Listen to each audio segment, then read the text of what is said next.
Federal Drive is presented by GEHA, Government Employees Health Association, proudly providing health and dental benefits to federal employees and their families. Visit GEHA.com. Military pay is always front and center of any government shutdown, but it can also serve as a motivator to get members of Congress moving before they go on too long. On the other side, though, are the service members themselves, many of whom rely solely on that paycheck to get through their daily lives. To get some insight on the impact of this particular shutdown on today's military, Federal News Network's Eric White spoke with Jim Whaley, CEO of the nonprofit Mission Roll Call and a 20-year Army veteran himself. Mr. Whaley, thank you so much for taking the time. Eric, thanks for having me. I look forward to it. Absolutely. So just start off the bat with getting some of your thoughts on what you're hearing from folks that are currently serving and, even the veterans themselves. This is affecting military benefits as well, I'm sure. What's going on your side of things? Sure. Well, first of all, there are plenty of debates worth having in Washington, but service members' pay is not one of them. Every time Washington shuts down, veterans and service members, their families become collateral damage in these political fights, and it disrupts pay. It affects morale. And we have service members now worried about how they're going to make ends meet. How are they going to pay for groceries? How are they going to pay for childcare? How are they going to get gas in their car to get to the jobs?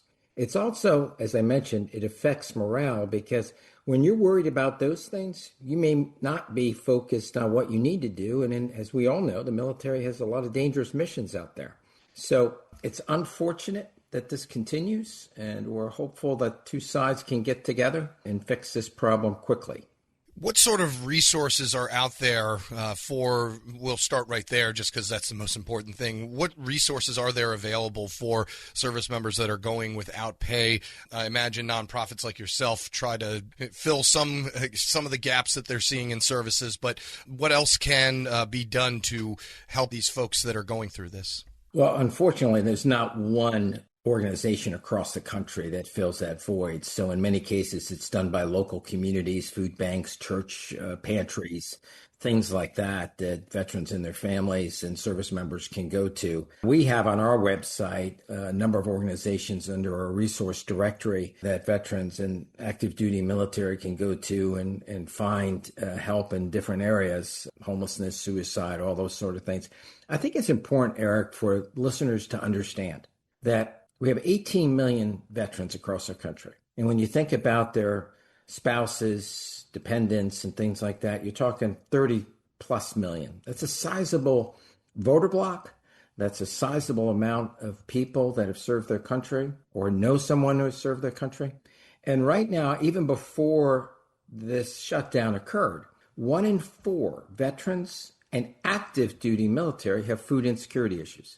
I'll let that sink for a minute, because what that means is 1 in 4 are not sure how or when their next meal is going to be provided. And when we think about active duty falling into that category, that's just an embarrassment for our country. So when you add in inflation, when you add in the cost of living that everybody agrees has gone up, and now a shutdown, you can see why all these things exacerbate an already difficult situation. So I think it's important to also understand that during this shutdown, a couple key programs have been completely shut down. One is the Staff Sergeant Gordon Fox Suicide Prevention Grant, which helps community-based suicide programs and rapid response. That stopped. Support services for veteran families stopped. Healthcare for homeless veterans, not going on.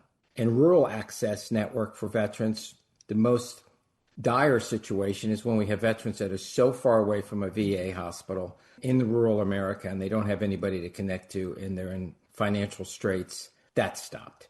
So this shutdown has profound effects. And I think veteran issues are corollary to recruitment issues. So, we're already barely hitting marks when it comes to recruitment. Shutdown pay, low pay as it is, we all should not be surprised as a nation if we have trouble hitting our numbers. We're speaking with Jim Whaley. He's the CEO of Mission Roll Call.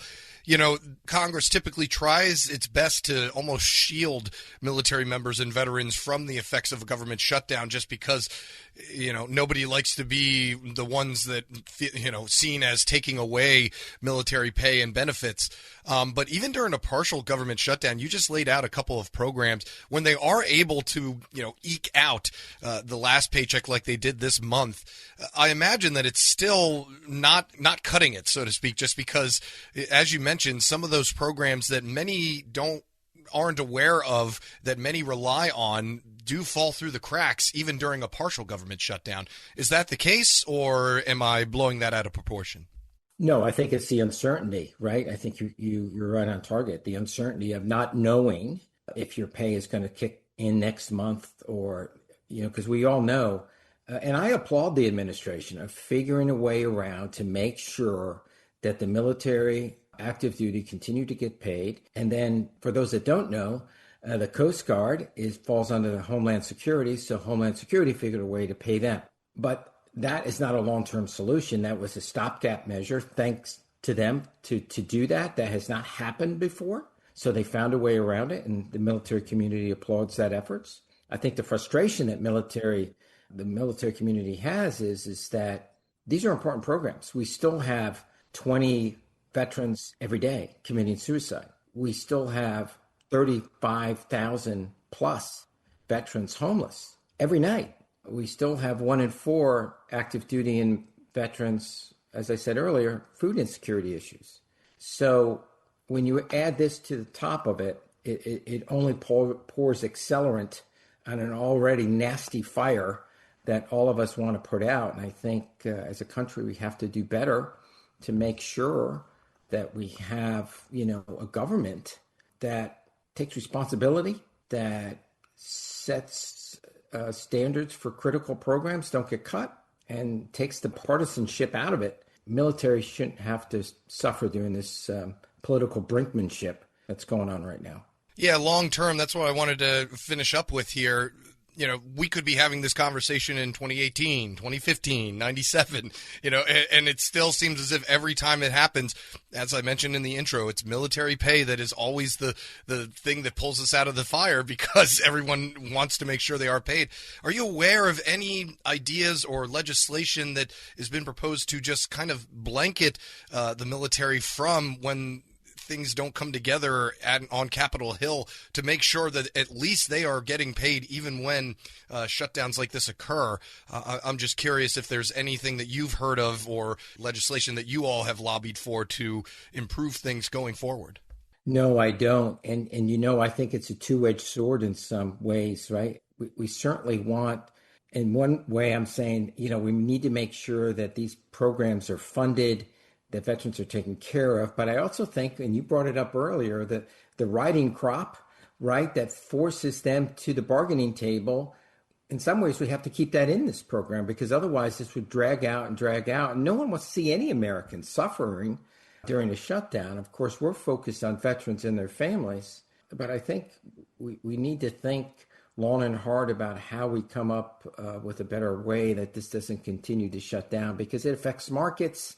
It affects investment. It affects daily life for people. I think it's also important to realize that right now, 80% of the recruits that join the military come from households that had veterans in their lives, either a mother or father or an uncle or brother. And when you see this year after year, Eric, like you mentioned, it's going to affect that. At some point, those family members aren't going to recommend that to their family members. And we're an all-volunteer force. So we can't take that for granted. And we have to make sure that those that raised their right hand, signed a blank check for this country, saying I'll defend it and I'm willing to give my life in that process, that they do not fall as a victim in this process of, as I said earlier, political brinkmanship. And we're hopeful that resolution is not far off in the horizon. Almost on the front lines on two fronts, keeping our government open for us and riding things out just to make sure that Congress keeps working, right? That's right. Jim Whaley is the CEO of Mission Roll Call. Thank you so much for joining us. Thank you, Eric, and thanks for covering this important story. And you can find this interview along with more information on our website. Head to federalnewsnetwork.com/Federal Drive. Subscribe to the Federal Drive wherever you get your podcasts.